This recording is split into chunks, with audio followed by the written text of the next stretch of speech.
Assalamualaikum warahmatullahi wabarakatuh. Salam sehat, salam sejahtera buat kita semua. Semoga senantiasa dalam lindungan Allah Subhanahu wa taala. Amin amin ya rabbal alamin. Perkenalkan, nama saya M. Kafid, SKM MKes, salah satu dosen pada program studi Kesehatan Lingkungan Fakultas Ilmu Kesehatan Universitas Ibnu Sina di Kota Batam. Saat ini saya sedang proses mengikuti sertifikasi pendidik atau Serdos gelombang 1 yang diselenggarakan oleh Kemendikti-Saintek tahun 2025. Saya akan melakukan penyusunan dokumen pernyataan diri dosen dalam unjuk kerja Tridharma Perguruan Tinggi atau disingkat dengan PDD UKT-PT. Pada kesempatan ini, saya akan memaparkan salah satu mata kuliah yang saya ampu, yakni mata kuliah Kesehatan Lingkungan Industri dengan metode DIA, Delivery, Interaktif, dan Assessment. Saya mengajar mata kuliah Kesehatan Lingkungan Industri pada semester genap dengan bobot SKS 2 SKS. Mata kuliah ini merupakan mata kuliah wajib pada program studi dengan kode mata kuliah 635. Adapun yang menjadi deskripsi mata kuliah Kesehatan Lingkungan Industri adalah mata kuliah ini akan membahas tentang kebisingan, desain ventilasi, pengelolaan limbah B3, nilai ambang batas, pencahayaan, getaran, radiasi, efek toksik, gangguan panas, pencemaran udara akibat industri, dan potensi bahaya biologi. Di akhir pertemuan, mata kuliah ini akan mengundang pakar ataupun praktisi industri dan melakukan kunjungan di industri terkait dengan kesehatan lingkungan industri atau industrial hygiene untuk menambah wawasan dan pengetahuan mahasiswa dari teori yang telah didapat selama perkuliahan dengan kondisi real di lapangan. Perkuliahan ini dilakukan dengan pendekatan blended learning, yaitu perpaduan antara pembelajaran luring tatap muka dan juga daring melalui platform Edlink yang sudah resmi dimiliki oleh Universitas Ibnu Sina. Mahasiswa dapat mengakses materi perkuliahan, mengunduh RPS, dan mengupload tugas secara online di Edlink. Sementara untuk diskusi interaktif, presentasi dilaksanakan secara offline di kampus. Adapun yang menjadi capaian pembelajaran mata kuliah Kesehatan Lingkungan Industri, yang pertama, mahasiswa mampu memahami tentang kebisingan dan gangguan pendengaran. Yang kedua, mahasiswa mampu memahami tentang desain ventilasi. Yang ketiga, mahasiswa mampu memahami tentang pengelolaan limbah B3 di industri. Yang keempat, mahasiswa mampu memahami tentang nilai ambang batas. Yang kelima, mahasiswa mampu memahami tentang pencahayaan. Yang keenam, mahasiswa mampu memahami tentang getaran. Yang ketujuh, mahasiswa mampu memahami tentang radiasi. Yang kedelapan, mahasiswa mampu memahami tentang efek toksik. Yang kesembilan, mahasiswa mampu memahami tentang gangguan panas. Yang kesepuluh, mahasiswa mampu memahami tentang pencemaran udara akibat industri. Yang kesebelas, mahasiswa mampu memahami tentang potensi bahaya biologi. Yang terakhir, akan ada kuliah pakar atau mendatangkan praktisi industri dan juga kunjungan di industri. Adapun yang menjadi pokok bahasan atau materi pembelajaran dalam perkuliahan ini adalah yang pertama kebisingan, yang kedua desain ventilasi, yang ketiga pengelolaan limbah B3 di industri, yang keempat nilai ambang batas atau NAB, yang kelima pencahayaan, yang keenam getaran, yang ketujuh radiasi, kedelapan efek toksik, kesembilan gangguan panas, kesepuluh pencemaran udara akibat industri, yang kesebelas potensi bahaya biologi, yang kedua belas kuliah pakar atau praktisi industri dan kunjungan ke industri. Untuk bobot penilaian dalam perkuliahan ini yang sudah ditetapkan secara resmi oleh Universitas Ibnu Sina, yang pertama kehadiran 10%, kemudian tugas 10%, kuis 10%, ujian tengah semester dan ujian akhir semester masing-masingnya 25%. Adapun untuk soft skill 20% terbagi ke dalam 4 kategori. Yang pertama, kesopanan 5%, kerapian 5%, keaktifan 5%, dan kerjasama 5%. Demikian informasi terkait mata kuliah Kesehatan Lingkungan Industri pada program studi Kesehatan Lingkungan Fakultas Ilmu Kesehatan Universitas Ibnu Sina. Baik, Bapak Ibu, untuk tahapan berikutnya mari kita simak video pembelajaran mata kuliah Kesehatan Lingkungan Industri pada pertemuan kedua. Bismillahirrahmanirrahim. Assalamualaikum warahmatullahi wabarakatuh. Waalaikumsalam warahmatullahi wabarakatuh. Selamat siang menjelang sore ya teman-teman ya. Salam sehat, salam sejahtera buat kita semua. Oke, alhamdulillah kita masuk di minggu kedua di mata kuliah Kesehatan Lingkungan Industri ya. Di minggu kemarin kita sudah kontrak perkuliahan ya. Di kontrak perkuliahan saya jelaskan poin-poin penting dari masing-masing pertemuan ya. Di pertemuan kedua kita akan membahas terkait dengan apa itu kebisingan ya. Jadi kalau berkaitan dengan lingkungan kerja atau lingkungan di industri itu nanti ada kaitannya dengan keselamatan ya, kesehatan, keselamatan para pekerja. Ya, mungkin kalau kalian di prodi kesehatan lingkungan itu agak awam lah ya. Ini lebih ke prodi K3.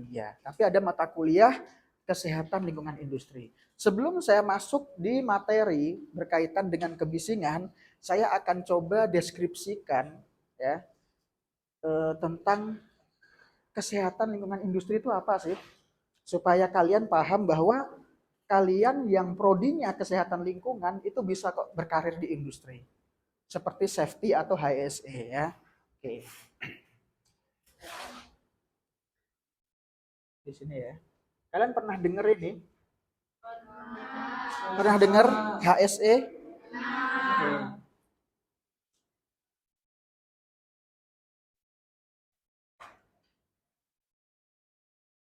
Setiap industri, perusahaan, mereka ada yang namanya Departemen HSE. Pernah dengar ya? Oke. Kalau kalian yang milih prodi Kesling, pengennya kerja di mana nanti? Ya? Pengennya kerja di mana nanti? Rumah sakit, puskesmas itu ya. Nah, sementara kita di Batam, Batam adalah salah satu kota dengan label kota industri. Jadi peluangnya kalian bisa masuk di sini. Kenapa saya bilang bisa masuk? Karena ada departemen HSE di sebuah industri. Kalau kita berbicara HSE, E-nya ini apa? Environmental, lingkungan ya. Kalau berbicara lingkungan tentang apa nih? Kalau di sebuah perusahaan berbicara lingkungan tentang apa?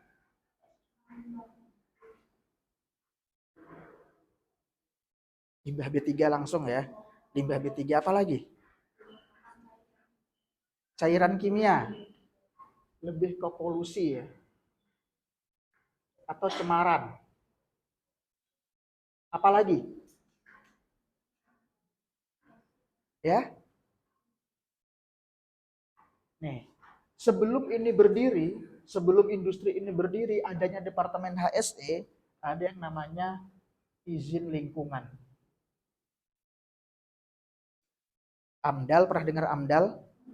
Dokumen UKL UPL, itu orang lingkungan tuh yang buat tuh. Sebelum berdiri nih, sebelum orang K3 di safety-nya ini ada yang puluhan itu setiap industri, kita dari sarjana kesehatan lingkungan, sebelum industri itu berdiri, kita yang membuat ini, salah satunya. Tim AMDAL namanya. Ya, kalau sudah berdiri industrinya baru ada orang ini ya, HSE. Kalau kalian nanti fokusnya di Enviro, fokusnya di limbah B3 dan terkait dengan cemaran nih. Ada.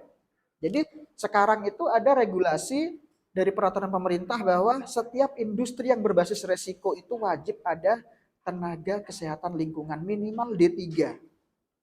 Apalagi kalian sudah S1. Ya, oke. Berkaitan dengan topik kebisingan di mata kuliah kesehatan lingkungan industri, nanti kita di sini. Health. Dalam sebuah perusahaan atau industri itu ada namanya IH ya. Pernah dengar nggak IH? Industrial Hygiene. Pernah dengar nggak? Belum pernah ya?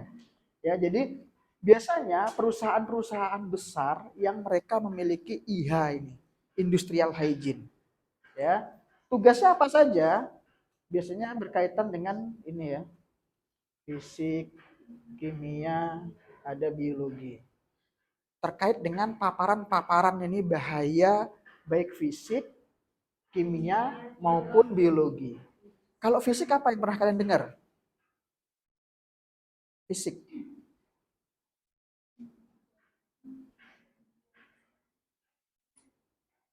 Satu, dua, tiga, empat, lima. Nih, pencahayaan ya.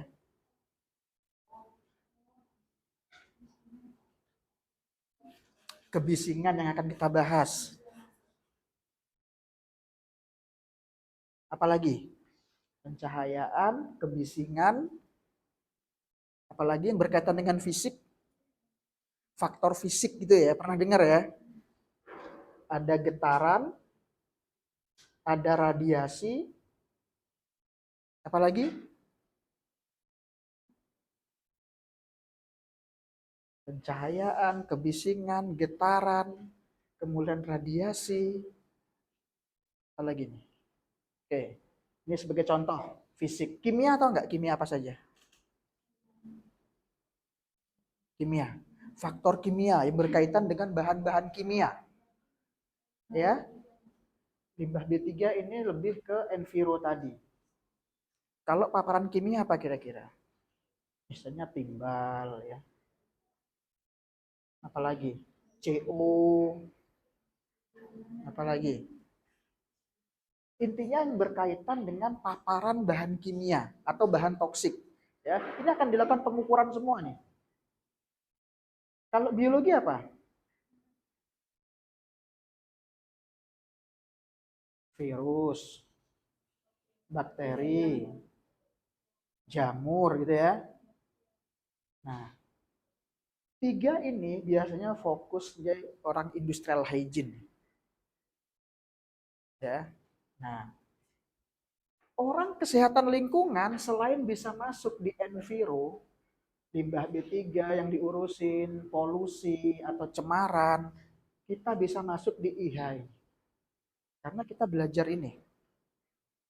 Kalau orang K3 yang memang lagi banyak peminatnya ya, mereka hanya bisa di sini saja, safety.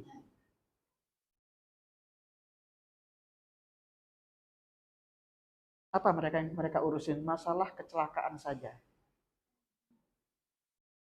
Yang berkaitan dengan pekerjaan atau injury ya. Makanya kalau kalian lihat ada long time injury, jadi terjadi dalam jangka waktu yang panjang tidak terjadi kecelakaan kerja. Tapi itu cuman mereka fokusnya di safety ini. Kalau kalian nanti di industri, karena Batam sebagai salah satu kota industri, peluang kalian besar bisa di Departemen Enviro dan di hanya ini health. Biasanya ini berkaitan dengan klinik ya. Biasanya perusahaan besar itu mereka punya klinik masing-masing. Ya, tapi di mata kuliah ini kita lebih kepada fisik. Ya, kebisingan di sini nih kita bahas dulu nih. Oke, gitu ya. Oke.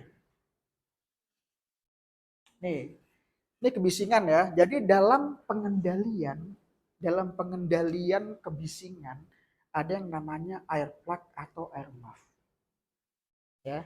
Tapi dalam pengendalian, ini semua ya, dalam pengendalian itu air muff atau air plug itu namanya APD atau PPE namanya, alat pelindung diri. Jadi kalau dalam hierarchy of control, pengendalian bahaya itu ya ada 5. Ini ya. Nah, ini. APD itu di sini. Paling terakhir. Jadi kalau misalnya perusahaan, industri mau melakukan pengendalian bahaya di tempat kerja, khususnya kebisingan, penggunaan APD itu langkah paling terakhir. Yang pertama apa kira-kira? Eliminasi. Ya, eliminasi. Sebisa mungkin kita hilangkan nih. Apa yang dihilangkan?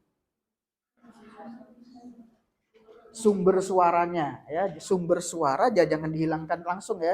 Sumber suara yang mengakibatkan bising tadi ya. Kalau dia bising berarti melebihi nilai ambang batas. Berapa NAB-nya? NAB kebisingan. Pernah dengar nggak? 85 ya. 85 desibel untuk ya, untuk 8 jam kerja. Ya. Oke. Yang pertama eliminasi, yang kedua apa? Kita ganti.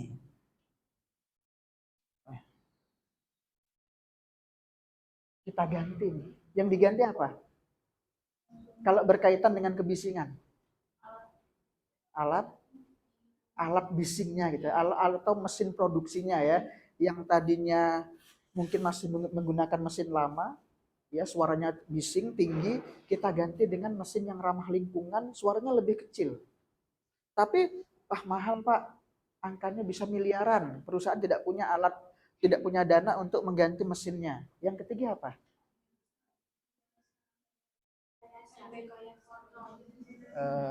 Teknik lah ya, engineer lah ya. Engineering control namanya. Yang ketiga, contohnya apa nih? Membuat peredam suara.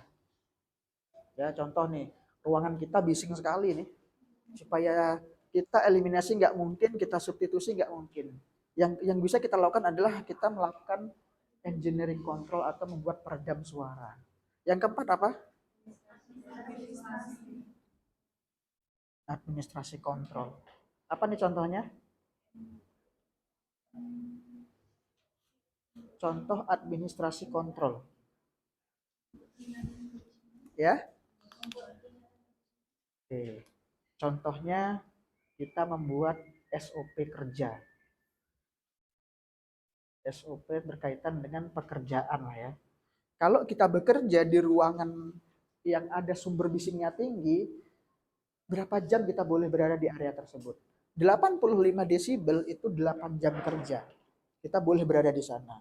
Kalau lebih dari situ nanti ada aturannya lagi. Mungkin hanya 4 jam kerja, mungkin 2 jam, 3 jam ya. Jadi tidak semua kita boleh bekerja di area bising itu 8 jam kerja. 8 jam kerja itu untuk 85 desibel. Ya. Yang terakhir baru kita berbicara alat pelindung diri ya atau APD. Nah, air plug dan air muff ini adalah salah satu APD yang paling banyak digunakan di dunia kerja atau industri. Ya. Apa perbedaannya? Air plug ini ya yang paling banyak digunakan ini ya, karena murah. Air plug itu murah ya. Dapat mengurangi kebisingan sampai dengan 30 desibel. Ya. Kalau yang air muff itu dapat maksimal 40 desibel. Biasanya perusahaan akan bertanya nih, kalau kita menggunakan APD jenis air plug, mereka dapat menekan angka kebisingan itu berapa desibel. Cocok nggak kalau kita masuk di sana? Gitu ya. Makanya perlu identifikasi awal dulu nih.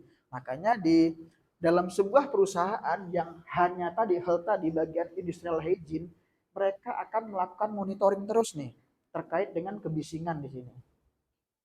Di masing-masing departemen itu atau tempat proses pekerjaan, berapa nih angka kebisingannya? Kalau ternyata yang diukur sampai 150 desibel, cocok nggak pakai air plug kira-kira? Gitu ya. Nah, jadi perusahaan biasanya akan bertanya nih, kalau menggunakan air plug cocok nggak karyawan masuk di area kerja sana yang hasil monitornya itu sampai 150 desibel. Ya, tapi kalau menggunakan air plug itu bisa menekan sampai dengan 30 desibel. Kalau air muff itu 40 desibel. Ya, ini paling banyak digunakan di dunia industri ya. Oke, baru kita ini lebih ke apa? Definisi saja, tuli atau dampak dari apa namanya? Kebisingan tadi. Tuli atau gangguan pendengaran ya. Ketulian dalam akupasional didefinisikan sebagai kehilangan pendengaran baik total maupun sebagian. Jadi kalau orang pekerja, dia bekerja di tempat bising terus-menerus ya sampai 8 jam kerja per hari itu, jadi mereka bisa kehilangan total pendengaran atau sebagian saja. Ya. Mengenai 1 atau 2 buah telinga terjadi pada waktu bekerja atau diakibatkan oleh suatu pekerjaan. Ya, jadi pada saat bekerja atau karena suatu pekerjaan. Ya. Faktornya apa saja? Ada 4 faktor. Yang pertama tingkat intensitas suara. Ini apa nih? Yang pertama tingkat intensitas suara.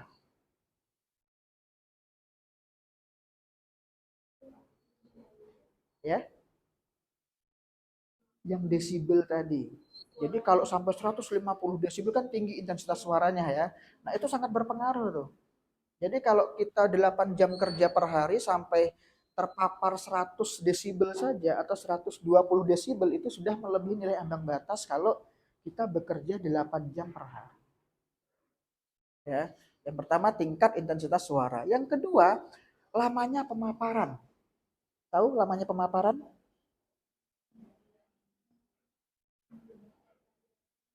Ya. Kenapa nih? Lamanya pemaparan apa nih kira-kira? Oke, lamanya dia bekerja di kebisingan. Semakin lama pekerja itu bekerja di area bising, setahun, 2 tahun, 3 tahun, bahkan sampai puluhan tahun, ada nih. Kalau dia sudah karyawan tetap, dia akan lama bekerja di sana. Ya, jadi bisa sampai 10 tahun, 15 tahun, 20 tahun. Kalau perusahaan tidak melakukan medical check up atau MCU bahasanya di sini ya, ini ada MCU juga nih. Medical check up. Perusahaan itu wajib memberikan medical check up kepada pekerjanya. Ya, minimal per tahun lah. Ya. Kalau bisa per 6 bulan, apalagi orang yang bekerja pada kebisingan. Ini penting nih, lamanya pemaparannya. Kalau dia bekerja sampai 10 tahun, 20 tahun tidak pernah dilakukan MCU, ini gawat. Ya, gudeg jadinya, tuli tadi ya. Nah, oke. Orang tuanya ada yang kerja nggak di perusahaan yang berkaitan dengan bising ini? Gak ada ya. Oke. Kemudian spektrum frekuensi atau continuous intermittent exposure. Jadi berkelanjutan terus ini. Ya, nggak ada jeda istilahnya. Ya. Yang terakhir kerentanan individu. Ya. Kenapa nih kerentanan individu kira-kira? Apa saja contohnya? Kenapa kerentanan individu masuk sebagai faktor yang mempengaruhi gangguan pendengaran atau tuli? Kenapa kira-kira? Contohnya apa kira-kira contohnya? Kerentanan individu. Ya, ya, rusaknya gendang telinga. Oke, mungkin dari kecil ya, dari kecil sudah ada penyakit bawaan, mungkin kita kan nggak tahu, ya. Oke. Usia itu masuk. Semakin orang usia lanjut, biasanya fungsi pendengarannya akan semakin menurun, ya. Kemudian jenis kelamin. Nah, ya, nanti ada penjelasannya. Jenis kelamin itu nilai ambang batas perempuan itu lebih baik daripada laki-laki. Ya, itu Nail ya. Nah, ini contoh ya gambar hubungan intensitas waktu dan faktor paparan lah ya. Jadi kalau sebelum terjadinya gangguan pendengaran di sini atau ketulian, maka ada lamanya paparan, ada kebisingan tadi yang desibel tadi ya. Kemudian lamanya tadi misalnya dalam tahun sampai 20 tahun misalnya, ya ini faktor individu nih. Misalnya usia, penyakit bawaan, apalagi jenis kelamin tadi ya. Nah, ini faktor dari individu. Baru ujungnya sampai kepada ketulian, ya. Nah, ini contoh. Ini ada teman saya melakukan penelitian. Jadi kalau kalian nanti tertarik sudah semester akhir mau meneliti tentang kebisingan bisa. Ini contoh teman saya melakukan penelitian ya. Kurang kelihatan ya? Nah, nih. Teman saya meneliti ya hubungan kebisingan masa kerja, kalau masa kerja dalam tahun tadi ya, dengan gangguan pendengaran pada karyawan di PT X. PT X ini dia pabrik karet. Jadi kalian tahu karet nggak? Nah itu untuk ban dan lain sebagainya ya. Di sana tuh mesinnya bising banget. Ya, nah ini contohnya bisa dilakukan penelitian ya. Hasilnya apa? Intensitas bising di atas 85 desibel itu 61 orang karyawan yang terpapar bising. 40 karyawan itu di bawah 85 desibel. Yang bekerja lebih dari 14 tahun itu 45 orang. Banyak ya. Yang di bawah 14 tahun itu 56. Umur di atas 41 tahun itu ada 48, berarti sudah tua-tua nih mereka. Ya. Kemudian ada juga yang ada riwayat penyakit telinga. Ada 25 pekerja memiliki riwayat penyakit telinga. Ya. Keturunan dan lama kerja per hari. Ada yang lembur nih sampai di atas 8 jam itu 9 pekerja. Itu akan memperparah keadaan mereka. Ya. Nah, ini dihubungkan ya. Jadi kalau 0,001 itu dia berhubungan saja. Nanti kalian akan belajar di sini. Ya. Oke. Ini faktor individu tadi yang mempengaruhi ketulian ya, ada sikap mencegah ketulian. Acuh tak acuh menggunakan APD itu sikap. Jadi kalau kalian sebagai pekerja tidak menggunakan APD, bekerja di area bising itu akan memperburuk keadaan. Yang kedua, penggunaan APD jelasnya. Ya, usia dan jenis kelamin tadi. Semakin usia lanjut seseorang, jenis kelaminnya laki-laki, ya mohon maaf ya, kami ini kena nih sebenarnya. Kalau terpapar bising tadi ya. Pendidikan formal, pelatihan dan pengalaman. Jadi kalau orang yang kuliah atau minimal SMA mereka bekerja, mereka kalau diberikan edukasi, penyuluhan, itu akan cepat nangkep lah ya. Tapi kalau mereka sudah nggak bekerja, sudah nggak sekolah, mereka kerja, diberikan informasi, edukasi itu agak susah biasanya. Jadi tingkat pendidikan formal dan pelatihan itu penting juga untuk mencegah terjadinya ketulian. Pemeriksaan pendengaran MCU tadi minimal per tahun harus ada. Faktor lain yang mempengaruhi ketulian. Ya. Nah, ini kira-kira siklusnya lah ya sampai terjadinya ketulian itu ya, mulai dari pendidikan, umur, pengalaman dan pelatihan, kemudian mereka paham nggak tentang untung rugi menggunakan APD tadi ya, sampai terjadi kemungkinan mereka mau menggunakan nggak kira-kira, bahkan ada namanya dukungan aksi dari luar. Ini contohnya apa nih, dukungan aksi dari luar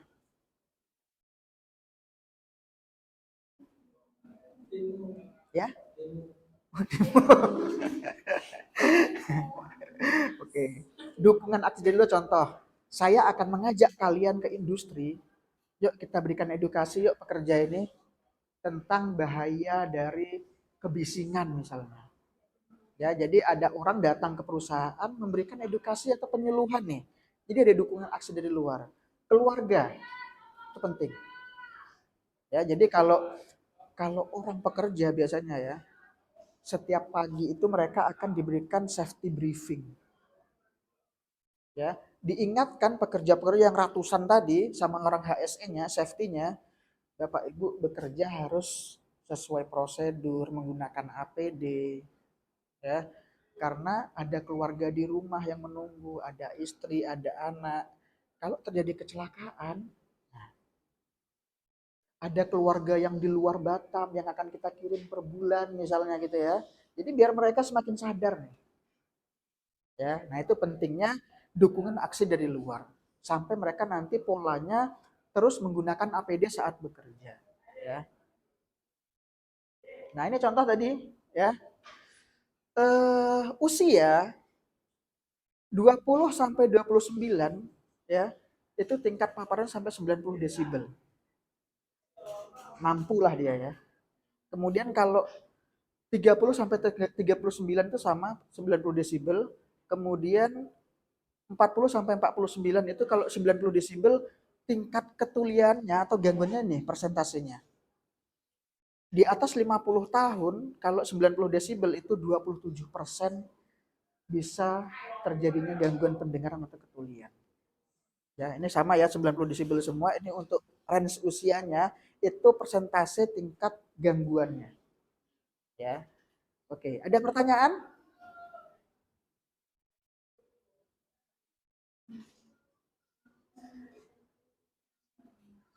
Ada nggak? Ada pertanyaan atau diskusi silahkan.